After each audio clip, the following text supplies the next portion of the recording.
Britain had been agonising for months over allowing Huawei to be part of its 5G rollout. Prime Minister Boris Johnson attempted a compromise, promising the best of both worlds to lawmakers Wednesday. I think it is absolutely vital that people in this country do have access to the best technology available, but that we also do absolutely nothing to imperil our relationship with the United States, to do anything to compromise our critical national security infrastructure. Huawei will be restricted to a 35% market share in the periphery of the 5G network. The decision goes against calls from Washington to ban Huawei altogether. US Secretary of State Mike Pompeo told reporters Wednesday as he travelled to London that Huawei is an extension of the Chinese Communist Party. Some in Britain fear the decision could put a future UK-US trade deal at risk. Certainly the US politicians have made some bold threats over the last couple of weeks, but I think this storm will blow over. From the UK's perspective, this has been a risk management decision based on technical assessments.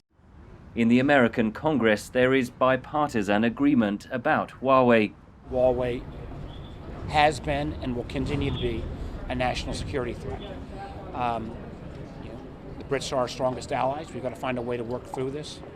I do recognize as well that in Huawei we've got an equipment vendor that, while as a national security threat, is also a lot cheaper than any of the other Western alternatives. Those Western alternatives are lagging behind, says cyber security expert Mark Skilton. The issue, just in a nutshell, is whether you want to continue the economic growth that 5G can create because of the speed and power of it, versus the national interests of the US, particularly over the Chinese dominating the market. 5G networks promise to transform our lives through the so-called Internet of Things. Everything from domestic refrigerators to critical national infrastructure will be connected through near instantaneous networks. That presents many more attack points, says Skilton. There's a threat of potentially embedding Trojans or software, malware into these devices. Now, if Huawei is the choice of hardware, then they could embed, and I'm not saying they are, but they could embed this kind of surveillance technology or stealth technology.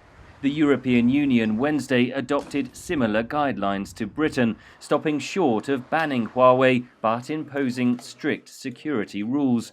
Huawei welcomed the British decision and insisted it does not take orders from the Chinese government. Henry Ridgwell for VOA News, London.